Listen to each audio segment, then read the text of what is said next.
آج جس عنوان پر بات کرنی ہے وہ عنوان ہے فضائل درود شریف۔ اللہ پاک نے بہت ساری چیزوں کا حکم مجھے اور آپ کو دیا ہے،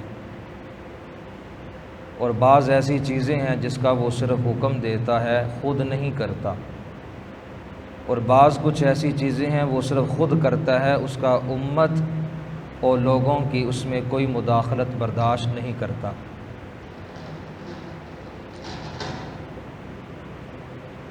نماز کا اللہ نے حکم دیا،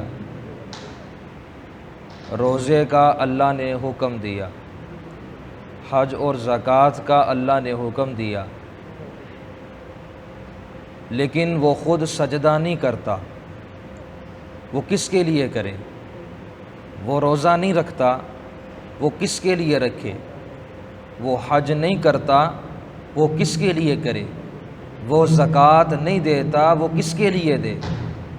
لیکن ایک عمل ایسا ہے کہ جو وہ اپنے محبوب پیغمبر نبی کریم صلی اللہ علیہ وسلم کو خوش کرنے کے لیے کرتا ہے، وہ یہ ہے کہ اللہ اپنے محبوب پیغمبر پر درود و سلام کے نذرانے پیش کرتا ہے۔ ان اللہ و ملائکتہ یصلون علی النبی، بے شک اللہ اور اس کے فرشتے نبی کریم صلی اللہ علیہ وسلم کی ذات پر صلو درود بھیجتے ہیں، رحمت بھیجتے ہیں اور سلام بھیجتے ہیں۔ صل اور صلو اور صلات کے کئی معنی آتے ہیں۔ اگر اس کا تعلق اور نسبت اللہ کی طرف کی جائے تو بنتا ہے کہ اللہ رحمت کرتا ہے۔ اگر صل یا صلو یا صلاح کا معنی یا اس کی نسبت فرشتوں کی طرف کی جائے تو بنتا ہے کہ دعا، اور اسی طرح اگر امت کے سامنے امت کی طرف نسبت کی جائے تو یہ بھی معنی بنتا ہے کہ دعا۔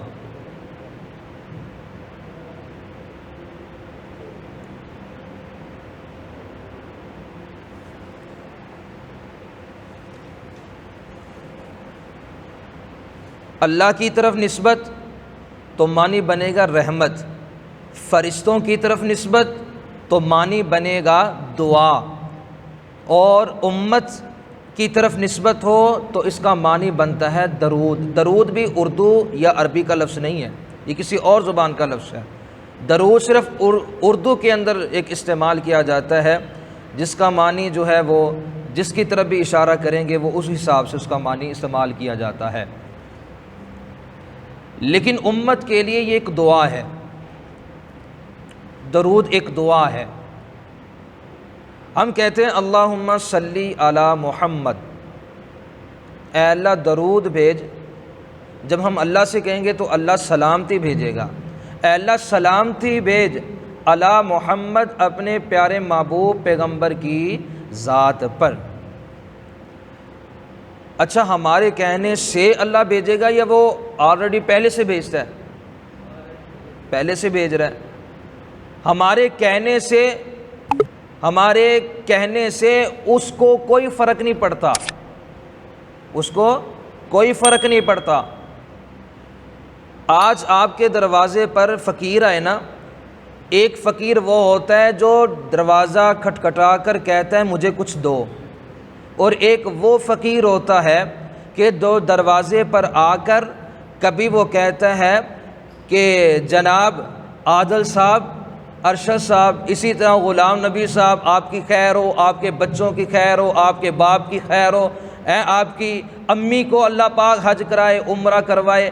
وہ دروازے پر آ کر مختلف دعائیں دیتا ہے، حالانکہ مانگتا نہیں ہے، صرف دعائیں دیتا ہے۔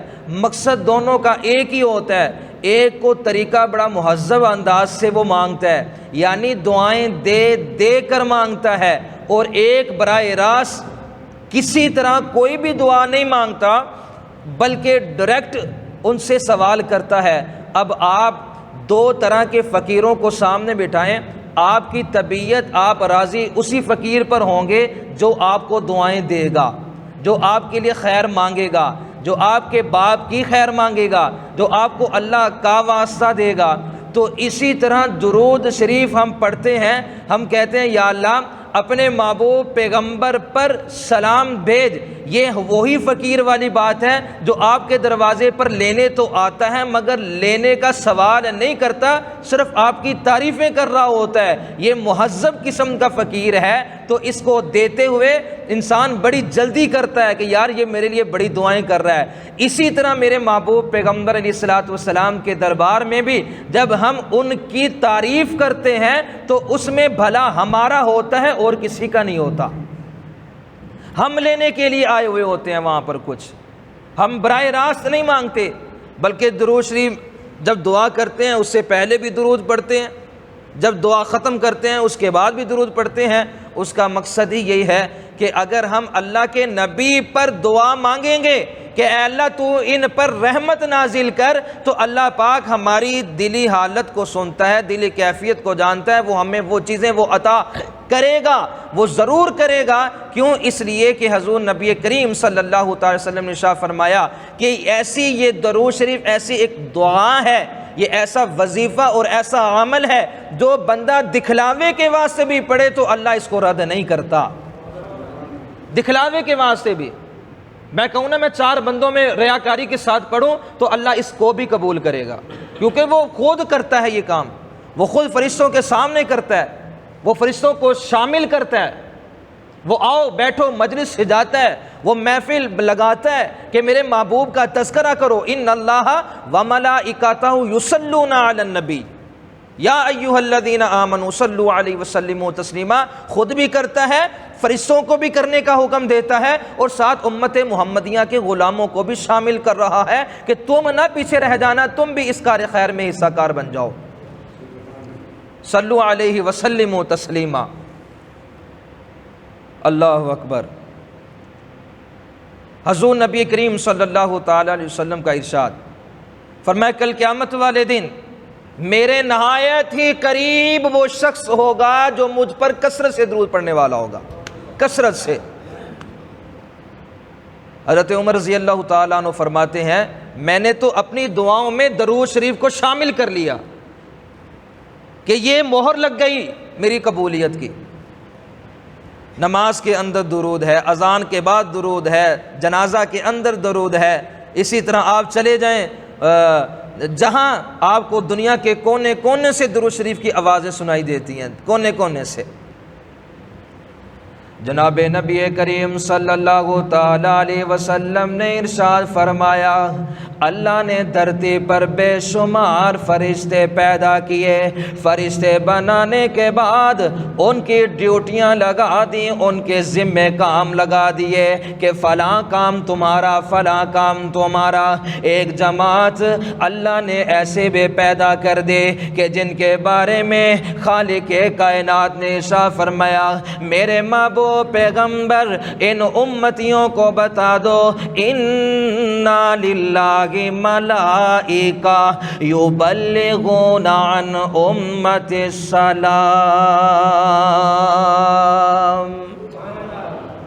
یہ آج مائک نہیں ٹھیک ساڑا تو زور ہے میرا لوائے گا، تو میں کوشش کر رہا ہاں کہ بس آواز اتنے تک ہی رہے۔ تو ساڑھے نا ماشاءاللہ دیوبندیاں نے جتنیاں محفلاں چلے جاؤ نا محرم جو کیتیاں آہی مسئلہ ہوندا، ہر جگہ تے مائک دا مسئلہ، سپیکر دا مسئلہ۔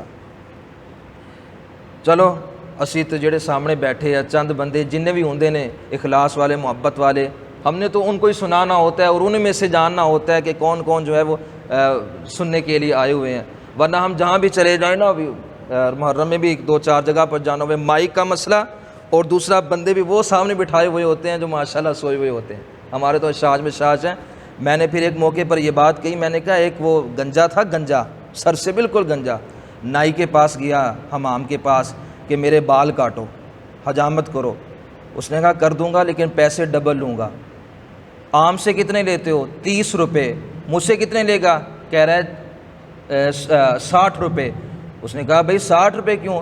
کہہ رہا ہے 30 روپے تلاش کرنے کے اور 30 روپے کاٹنے کے۔ تو میں بھی کہا کرتا ہوں کہ جو فیس دینی ہے وہ ڈبل رکھا کرو، میں نے بندے چن چن کے سنانے ہوتے ہیں تو زور بھی لگتا ہے۔ خیر ایک مذاق تھا۔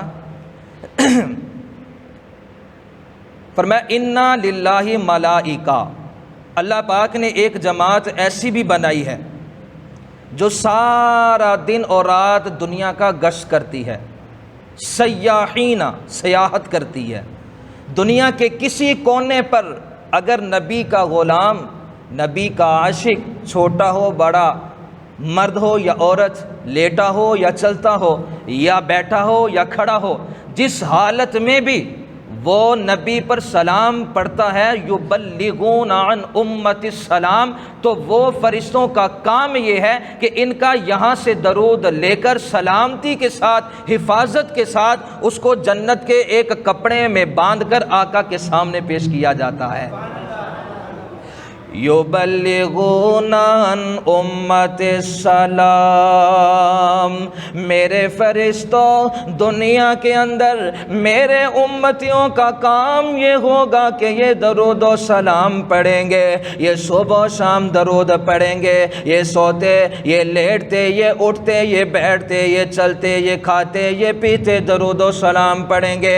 لیکن میرے فرشتوں تمہارا یہ کام ہوگا ان کے درود و سلام کو لے جانا، میرے محبوب پیغمبر کے روزے پر لے جانا اور انہیں کہنا حضور آپ کا فلاں امت سیف آباد کی گلی نمبر اتنی میں، اور فلاں بن فلاں، فلاں کا بیٹا، فلاں کا بھائی، فلاں کا باپ، فلاں کا اور ویر فلاں کا بیٹا، آقا محبوب پیغمبر آپ کی ذات پہ درود و سلام کے نذرانے پیش کر رہے۔ رب ذوالجلال کی قسم ہے آقا محبوب پیغمبر تیرا نام لے کر تجھے یاد کر کے تیرے درود و سلام کا جواب دیا جاتا ہے۔ اسی لیے تو بزرگوں نے کہا جب پریشانی ہو، غمگین ہو، درود و سلام کثرت سے، درود ابراہیمی کثرت کے ساتھ پڑھا کرو، درود تو وہاں پر پہنچایا جائے گا ہی، لیکن جب تم کسی بھی پریشانی میں ہو، آقا پیغمبر علیہ الصلوۃ والسلام کے سامنے آپ کی وہ پریشانی بھی رکھی جاتی ہے۔ اپنا حال دل سامنے رکھو، پریشانی میں ہو، اکیلے میں ہو تو آپ وہ اپنی پریشانی بھی سامنے رکھو اور درود بھی پڑھتے جاؤ، اور تصورات میں یہی قائم کر لو کہ میں روزے کے سامنے ہوں اور اپنا حال دل آقا کو سنا رہا ہوں، رو رو کر سنا رہا ہوں، تو آقا پیغمبر اس کی باتوں کو سنتے ہیں، فرشتے ان تک پہنچاتے ہیں، ہر چیز آقا پیغمبر کو آپ کی معلوم کی جاتی ہے، نامہ اعمال آپ کے جو ہے اپنے محبوب پیغمبر کے سامنے پیش کیے جاتے ہیں۔ تو دلی کیفیت کیا ہونی چاہیے اور کیسے کہ انسان تصورات کی دنیا میں کھو جائے، درود پڑھتا جائے اور اپنے پریشانی سامنے رکھتا جائے۔ انشاءاللہ یہ درود تو آقا کی مجلس میں جائے گا ہی، جب گیا تو حضور صلی اللہ تعالی وسلم اللہ سے دعا کریں گے، یا رب کائنات میرا فلاں امتی مجھ پہ رو رو کر درود پڑھ رہا ہے، اپنی پریشانیاں مجھے بتا رہا ہے، اے اللہ میں مستجاب دعوات ہوں، میریاں دعائیں تو قبول کرنے والا ربا، اس کے پریشانیوں کو تو دور فرما دے۔ پھر کسی نے کسی شاعر نے یوں کہا کہ حال دل کس کو سنائے آپ کے ہوتے ہوئے، حال دل کس کو سنائے آپ کے ہوتے ہوئے، کیوں کسی کے در پہ جائیں آپ کے ہوتے ہوئے۔ تو میں اسی پر آگے زور نہیں لگاتا، یہ کیفیت سامنے کہہ رہا ہے آپ کا رب، اگلا شعر میں ایسی سادہ انداز میں کہہ رہا ہے آپ کا رب، انت فیہم آپ سے کیوں میں ان کو دوں سزائیں آپ کے ہوتے ہوئے۔ کل قیامت والے دن جب یہ گناہ گار، یہ جو اللہ کی اطاعت میں، فرما برداری میں جو کچھ کمزور سے مجھ جیسے گناہ گار جب اللہ کے دربار میں آئیں گے، حضرت سیدنا ابوبکر صدیق رضی اللہ تعالیٰ عنہ نے فرمایا اللہ پاک جب نامہ اعمال کو تولے گا، یہ گناہ گار ہے، یہ اس کا پلڑا گناہوں کا بھاری ہے۔ تو میرے محبوب پیغمبر علیہ الصلاۃ والسلام اپنے چہرے کو ڈھانپ کے، اپنے چہرے کو کپڑے سے ڈھانپ کر آئیں گے میزان پر، اور ایک پرچہ نکالیں گے جس پر درود لکھا ہوا ہوگا۔ فرمایا کہ وہ پرچہ اس کے نیکی والے نامہ اعمال کے پلڑے میں رکھ دیا جائے گا، اس کے رکھتے ہی یہ پلڑا جھک جائے گا وزن کی وجہ سے۔ جب یہ جھکے گا اسی وقت اعلان ہوگا کہ فلاں بندے کی بخشش کا اللہ نے اعلان کر دیا۔ وہ بھاگتا ہوا پیچھے جائے گا، یہ فلاں بندے نے کوئی پرچہ رکھا ہے، میں اس کو دیکھوں، اس کے چہرے سے کپڑا اٹھاؤں، یہ کون شخص ہے؟ جب اس کے پیچھے بھاگے گا، ارے اللہ والے تو نے میرے ساتھ بڑا بھلائی والا معاملہ کیا، مجھے جہنم سے تو نے آزاد کروا دیا اس موقع پر کہ جس موقع پر کوئی کسی کو ایک نیکی بھی دینے کو تیار نہیں ہے، اور تم نے یہ کیا رکھا، یہ کیا جادو کر دیا کہ میرے لیے اللہ نے بخشش کا اعلان کر دیا۔ جب آقا پیغمبر اپنے رخ انور سے جب پردہ ہٹائیں گے تو فرمائیں گے مجھے پہچان، میں تیرا وہ نبی ہوں جو وہ نبی ہوں جس پر تو نے زندگی میں صرف ایک مرتبہ درود پڑھا تھا۔ اس لیے علماء فرماتے ہیں کہ زندگی میں ہر مسلمان کے لیے فرض ہے کہ وہ ایک مرتبہ لازمی درود پڑھے، ایک مرتبہ تو لازمی پڑھے۔ فرمایا میں تیرا وہ نبی ہوں، محترم ہوں، جس پر تو نے زندگی میں صرف ایک مرتبہ درود پڑھا تھا۔ اسی وقت بخشش کا اعلان کر دیا جائے گا۔ حالانکہ اللہ کی ناراضگی ہوگی۔ تو کسی نے کہا نا کہ بات بنتی نہیں تو بنا لیتے ہیں، بات بنتی نہیں بنا لیتے ہیں، نام ان کا لے کے محفل کو سجا لیتے ہیں۔ روٹھ جاتا ہے جب اللہ گناہ گاروں سے، درود پڑھتے ہیں رب کو منا لیتے ہیں۔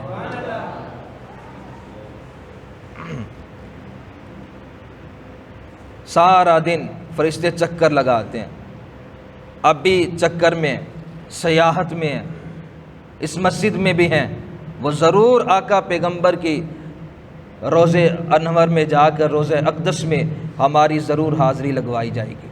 آج انشاءاللہ فضائل درود پر بات ہو اور ہماری حاضری نہ لگے، ہمارے بندوں کی حاضری نہ لگے، تو آج یہ حاضری لگی ہے کہ فلاں بندہ فلاں آیا بیٹھا آقا پیغمبر کی ذات پر درود اور اس کے فضائل اور اس کے واقعات، اس کی برکات سن رہا تھا، یہ ہماری حاضری لگ گئی۔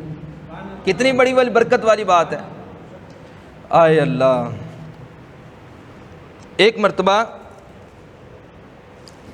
حضرت عبد الرحمن بن عوف رضی اللہ تعالی عنہ، جاننے والے صرف کہیں رضی اللہ تعالی عنہ، جانتے ہو امیر ترین صحابی اور تمام 1,44,000 میں صحابہ میں، تمام صحابہ میں سب سے زیادہ امیر صحابی عبد الرحمن بن عوف رضی اللہ تعالی عنہ ہیں۔ فرماتے ہیں ایک دن میں نے نبی کریم صلی اللہ تعالی علیہ وسلم کو دیکھا کہ مسجد نبوی سے باہر آئے تو میں آپ کے پیچھے پیچھے کہ آج کوئی خاص بات لگتی ہے، بڑی تیزی سے جا رہے ہیں، تو میں پیچھے پیچھے آقا پیغمبر کو دیکھا، حتیٰ اذا دخل النحل، یہاں تک کہ آپ کھجوروں کے بہت بڑے باغ میں تشریف لے گئے۔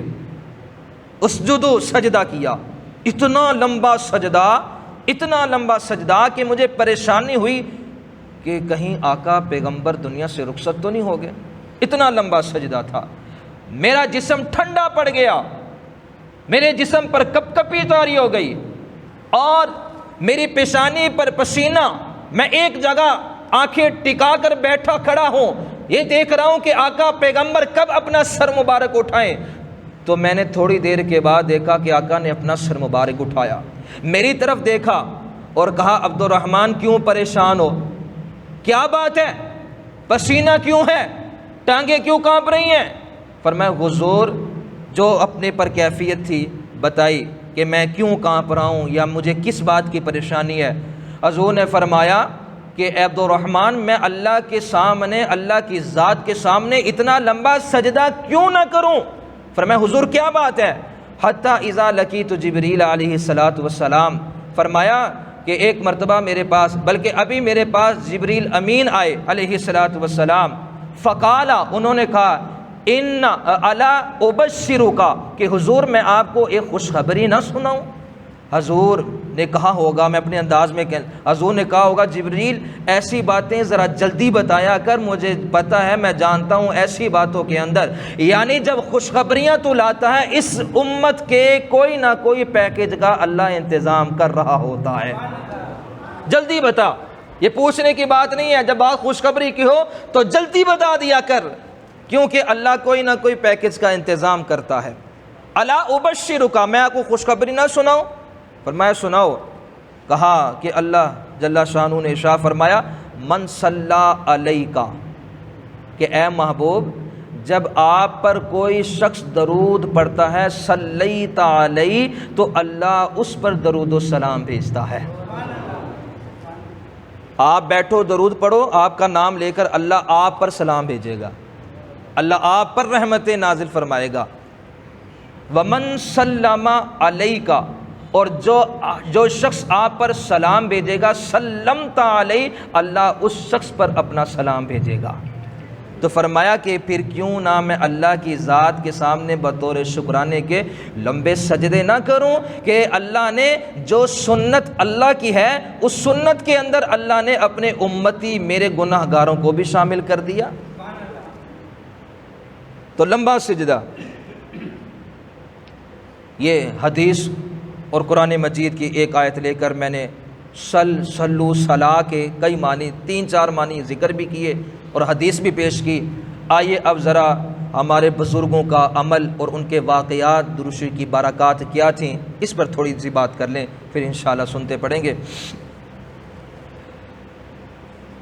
حضرت شیخ سعدی علیہ رحمہ بہت بڑے ایک فارسی کے ایک شاعر بھی گزرے ہیں، اور جن کی تھوڑا سا تعلق ہے نا اس کے فارسی کے ساتھ، وہ حضرت شیخ سعدی کو جانتے ہوں گے، بہت بڑے جو تھے وہ اچھے ایک شاعر اور کتابیں لکھا کرتے تھے۔ آج کل تو فارسی کا مدرسوں کے اندر بھی ختم کر دیا گیا، خیر آج بھی ان کی کتابیں مدرسوں کے اندر پڑھائی جاتی ہیں، اسکولوں میں پڑھائی جاتی تھی لیکن اب نہیں پڑھائی جاتی۔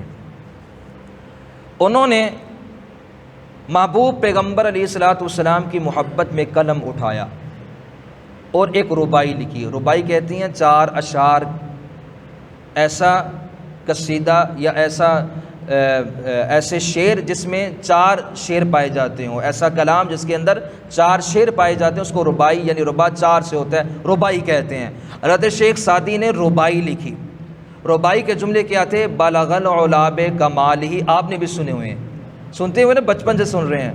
بلغ العلا بکمالہ، محبت میں قلم اٹھایا، لکھنا شروع کیا، بلغ العلا بکمالہ، جس کا ترجمہ یہ ہے کہ میرے محبوب پیغمبر اللہ نے آپ کو جو رفتیں اور بلندیاں عطا کی ہیں یہ آپ کی کمال عظمت کی وجہ سے ہے۔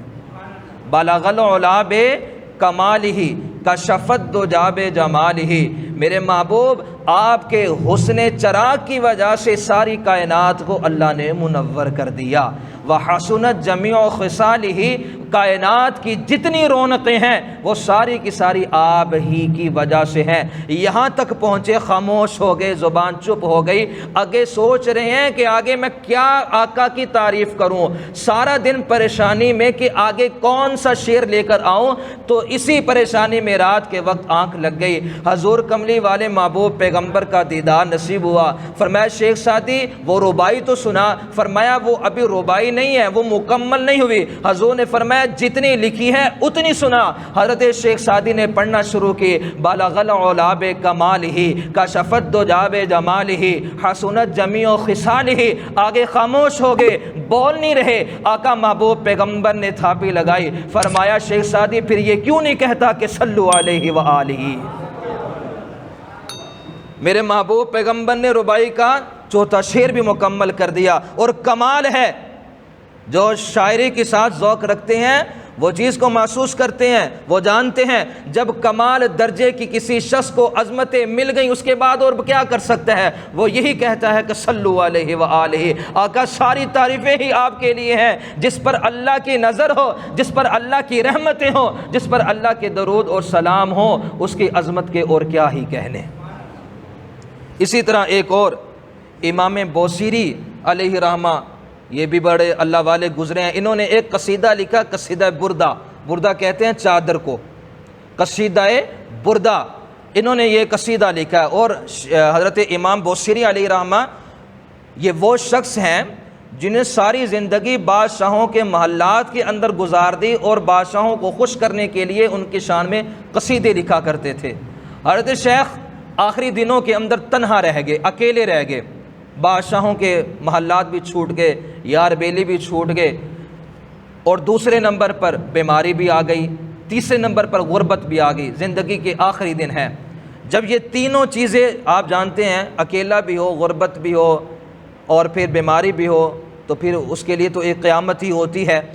تو یہ تینوں چیزیں امام بوصیری علیہ رحمہ ان کی حالات ان کی زندگی میں آ گئیں۔ اب وہ پریشان ہوتے تھے، بادشاہوں کو خوش کرتے کرتے زندگی گزر گئی، بادشاہوں کو راضی کرتے کرتے زندگی گزر گئی۔ ایک دن رات کو سونے سے پہلے اٹھے، جسم کام نہیں کرتا تھا، زبان لڑکھڑاتی تھی، بیماری کی وجہ سے مفلوج ہو چکے تھے جسم کے اعضاء۔ تو اٹھے اور یہ قصیدہ پڑھنا شروع کیا۔ کون سا؟ مولا یا صلی وسلم دائما ابدا علی حبیبک خیر الخلق کلہ، اسے کہتے ہیں قصیدہ بردہ شریف۔ یہ وہ قصیدہ ہے جو امام بوصیری علیہ رحمہ نے رات کے وقت لکھا تھا۔ تو جب یہ قصیدہ پڑھا، مکمل شعر ہیں، جب یہ قصیدہ پڑھا رات کو سو گئے۔ آقا نبی کریم صلی اللہ تعالی علیہ وسلم کی ذات آپ کی خواب میں آئی۔ یہاں پر ایک مسئلہ سمجھ لیں، حضور نبی کریم صلی اللہ تعالی علیہ وسلم نے ارشاد فرمایا کہ شیطان میری شکل میں کبھی بھی ایمان والے کو خواب میں آ کر دھوکہ نہیں دے سکتا۔ یہ مشکات کی حدیث ہے۔ شیطان میری شکل لے کر کبھی میرے ایمان والوں میں جو ہے وہ ایمان والوں کو دھوکہ نہیں دے سکتا، وہ میری شکل میں کبھی نہیں آئے گا۔ آپ کی خواب میں میں آؤں یا آپ آئیں، کسی کے خواب میں کچھ دے کر چلے جائیں، وہ تو ایک صرف خواب ہی ہوتا ہے۔ لیکن آقا پیغمبر علیہ الصلوۃ والسلام کی ذات جب کسی کو کچھ خواب میں بھی عنایت کر دینا تو اس کے پیچھے بھی بڑی حکمتیں ہوتی ہیں۔ حضرت شاہ ولی اللہ محدث دہلوی کے باپ تھے، ان کے باپ تھے حضرت شاہ ولی اللہ کے، ان کا نام شاہ عبد الرحیم ان کے بیٹے کا نام تھا شاہ ولی اللہ کے۔ خیر، حضرت شاہ ولی اللہ کے باپ کو رات خواب آئی کہ حضور علیہ الصلوۃ والسلام نے اپنے داڑھی مبارک کے 2 بال حضرت شاہ ولی اللہ کے والد کو دیے، اور وہ دیے۔ تو حضرت شاہ ولی اللہ کے باپ جو صبح کو اٹھے تو انہوں نے دیکھا کہ وہ بال میرے پاس ہے ہی نہیں ہے، سرہانے میں دیکھا کہیں نہیں ہے۔ تو پھر سوئے، اگلے دن پھر رات کو خواب آئی، کہا کہ کہاں ڈھونڈتے ہو؟ اپنے سرہانے کو کھولو، اس کے اندر میرے 2 بال ہیں۔ تو سرہانے کو کھولا تو اس کے اندر آقا پیغمبر کے 2 بال تھے داڑھی کے۔ تو حضرت شاہ جی فرماتے ہیں وہ ساری زندگی پھر ہمارے پاس ہی رہے ہیں، وہ بال بڑھتے رہتے تھے، اور جب بھی ہم اس کو غلاف سے نکالتے تھے تو پورا گھر خوشبو سے معطر ہو جاتا تھا۔ تو میں آپ کو دوں، خواب ہے، افسانہ ہے، ختم ہو جائے گا، لیکن آقا پیغمبر کی ذات کسی کو کچھ خواب میں دے دے تو میرے بھائیوں اس کے پیچھے بھی کوئی حکمتیں ہوتی ہیں۔ تو حضور نبی کریم صلی اللہ تعالی وسلم نے امام بوصیری سے فرمایا، امام بوصیری رات کو کیا کر رہا تھا؟ فرمایا حضور آپ کی شان میں قصیدہ پڑھ رہا تھا۔ حضور نے فرمایا کہ اب وہ پڑھ سنا مجھے۔ امام بوصیری نے فرمایا حضور پڑھ نہیں سکتا، آپ اعلیٰ شخصیت ہیں، آپ کے سامنے نالائق آپ کی تعریف کیا کرے؟ تو حضور نے فرمایا میں تجھے کہتا ہوں پڑھ۔ امام بوصیری نے کہا مولا یصلی وسلم دائما ابدا علی حبیبک خیر خلق کل، میں پورا ایک قصیدہ وہ پڑھ ڈالا۔ تو حضرت پیغمبر علیہ الصلوۃ والسلام نے امام بوصیری کو اپنی کملی والی چادر عطا کی، فرمایا اس کو لے لے اور اس کو اپنے جسم پر ڈال۔ امام بوصیری کہتے ہیں جب وہ چادر حضور نے میرے کندھوں پر رکھی، رب کعبہ کی قسم ہے جسم کے اندر جان آ گئی۔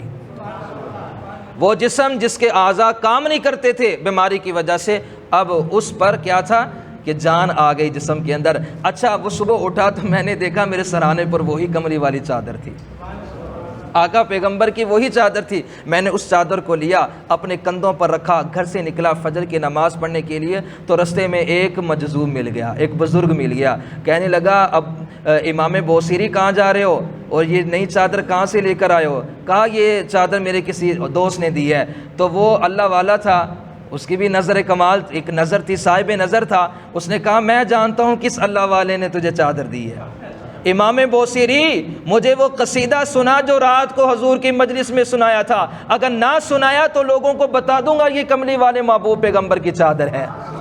اب وہ ڈر گئے تھے کسی نے بتا دیا تو لوگ مجھ سے چھین نہ لیں، تو انہوں نے کہا کہ تجھے کیسے پتا؟ میں نے آقا کی مجلس میں قصیدہ پڑھا ہے اور خواب کے اندر پڑھا ہے، اور قصیدہ میں نے رات کو پڑھا ہے، ابھی وقت نہیں گزرا، کسی کو پتہ بھی نہیں ہے، میں تو سو گیا تھا فوراً، آپ کو کس نے بتایا؟ فرمایا وہ اللہ والا تھا، وہ کہنے لگا امام بوصیری جب تو آقا کی مجلس میں قصیدہ پڑھ رہا تھا تو آقا کی مجلس میں میں بھی بیٹھا سن رہا تھا، تو مجھے اب وہ قصیدہ سنا، تو انہوں نے وہ پورا قصیدہ سنایا، مولا یصلی وسلم دائما ابدا علی حبیبک خیر خلق کل میں۔ اگر بات فضائل کی جائے تو بزرگوں کا عمل نہ ہو تو میں سمجھتا ہوں بات نامکمل ہے۔ آخری واقعہ حضرت محمد بن سلیمان علیہ رحمہ، یہ بہت بڑے اللہ والے گزرے ہیں، ساری زندگی اسی طرح غفلت میں گزار دی۔ کہتے ہیں کہ میں نماز کا عادی تھا، بس کبھی پڑھ لی کبھی چھوڑ دی، اتنی خاص نہیں، جیسے ہم بھی ایسی طرح ہی پائے جاتے ہیں۔ تو کہا کہ میں ایک دن سفر پہ نکلا تو نماز کا وقت ہوا تو میں کنویں کی تلاش میں کہیں نکلا، تو ایک جگہ مجھے کنواں تو ملا لیکن اس کا پانی بہت نیچے تھا، تو میں اس کے کنارے پر کھڑا اب دیکھ رہا ہوں وہ پانی کب اوپر آئے تو میں وضو کروں نماز ادا کروں۔ تو کہتے ہیں میری نظر ایک سامنے ایک پرانے گھر اور کچا گھر تھا اس پر پڑی، تو ایک اس کے کھڑکی میں ایک بچی میری طرف دیکھ رہی تھی کہ یہ کچھ چاہتے ہیں، تو میں نے اس بچی سے کہا بیٹا مجھے پانی کی ضرورت ہے، میں نماز پڑھنا چاہتا ہوں۔ تو وہ بچی اپنے گھر سے نکلی، دروازے سے نکل کر کنویں کے قریب آئی، اس بچی نے اپنا تھوک اس کنویں میں ڈالا، وہ پانی ابلتا ہوا شیخ کے قدموں میں آ گیا۔ جب شیخ کے قدموں میں آیا تو امام محمد بن سلیمان علیہ رحمہ فرماتے ہیں میں بڑا تعجب میں، چھوٹی سی بچی، اس کے تھوک میں کیا کمال ہے کہ اس نے تھوک کنویں میں ڈالا اور پانی ابل کر، آقا کی تو ادا یہ ہے ہی کہ اس نے کنویں میں اپنا لعاب ڈالا، یہ میرے محبوب پیغمبر کی ادا ہے ہی کہ کڑوے میں لعاب ڈالنے سے وہ میٹھا ہو جاتا ہے، لیکن غلاموں کے بھی انداز دیکھو کتنے نرالے ہیں کہ وہ اس کے معصوم چھوٹے چھوٹے غلام جب لعاب ڈالتے ہیں پانی ابل کر قدموں میں آ جاتا ہے۔ آقا کی تو ادا یہ ہے ہی ہے کہ اماں حلیمہ کہتی ہیں جب میرے محبوب پیغمبر میرے بیٹا جب میرے پیٹ میں تھا تو میں پانی کے جس کنارے سے گزرتی وہ پانی اپنی سطح سے ہٹ کر میرے قدموں کے بوسے لینے آ جایا کرتا تھا، اور جو عورتیں کنویں پر پانی لینے کے لیے آتی تھیں پانی کی سطح نیچے ہوتی تھی، وہ پریشان تھی پانی کیسے اوپر آئے، تو میرے جانے کی وجہ سے پانی اوپر آ جاتا تو وہ پانی کے مشکیزیں بھر کر جایا کرتی تھی۔ تو غلاموں کی آج ادا دیکھیں، غلاموں کے آج طریقے دیکھو کہ اس غلام چھوٹی سی بچی نے اپنا تھوک ڈالا اور پانی اوپر آیا۔ حضرت شیخ نے وضو کیا اور نماز پڑھ کر فارغ ہوئے، بچی کے پاس گئے، کہنے لگے ارے بیٹا کمال ہے، یہ کیا بات ہے کہ تو نے تھوک ڈالا اور پانی ابل کے قدموں میں آ گیا؟ کہا میں نے اپنی ماں سے سنا ہے کہ درود شریف کی بڑی برکات ہے، جب سے میں نے ہوش سنبھالا ہے میں نے کبھی درود کا ناغہ نہیں کیا۔ یہی وجہ ہے کہ میں جنگل کا جب رستہ لیتی ہوں تو جنگل کے درندے بھی میرے قدموں میں آ جاتے ہیں کہ یہ میرا درود پڑھنے والی میری بچی ہے۔ تو میرے دوستو بھائیو، درود شریف ایک بہت ہی اچھا عمل اور وظیفہ ہے، یہ میرا اور میرے محبوب پیغمبر کے درمیان ایک رشتہ قائم کرنے کا ایک بہترین وظیفہ ہے۔ کل قیامت والے دن انہی لوگوں کو کثرت سے شفاعت کا جو ہے وہ شفاعت کی نعمت عطا کی جائے گی کہ جو آقا پیغمبر علیہ الصلوۃ والسلام پر درود پڑھتے ہوئے ہوں گے۔ تو آپ جانتے ہیں کہ جب ہم کوئی چیز لینے کے لیے جاتے ہیں نا بازار سے، تو کوئی بھی چیز لیں اس میں کوئی اچھی چیزیں بھی ہوتی ہیں، کبھی وہ چیز بیکار بھی ہوتی ہے، تو ہم اس کو پیسے دے کر اچھی چیز کے پیسے دے کر وہ لے کر آ جاتے ہیں، لیکن جب دیکھتے ہیں وہ چینی لے لیں، کچھ بھی چیز لے لیں، چنے لے لیں، دالیں لے لیں، لیکن اس میں کچھ خراب بھی دالیں ہوتی ہیں، مکسی مال ہوتا ہے، لیکن ہم پھر بھی اس کو قبول کر لیتے ہیں۔ اور فقہ کا مسئلہ بھی یہی ہے کہ اگر تم اچھی چیز کو لو تو اس میں سے کچھ بری چیز نکل جائے تو واپسی کا حق نہیں بنتا، اس کی پوری ہی قیمت لے گی، یا اگر کرو گے تو ساری واپس کرو، اگر لینی ہے تو ساری ہی قبول کرنی پڑے گی، یہ فقہ کا بھی مسئلہ ہے۔ تو میرے دوستو اس مسئلے کو سامنے رکھ کر اب ہم ذرا دیکھیں کہ درود شریف ایسی عبادت ہے جو اللہ کے ہاں قبول ہوگی ہی، اور اگر ہم اپنی کچی پکی تھوڑی سی کمزور سی عبادتوں کو ساتھ جوڑ لیں گے تو وہ تو اللہ قبول کرے گا ہی، یہ مال بھی اللہ کے ہاں قابل قبول بن جائے گا۔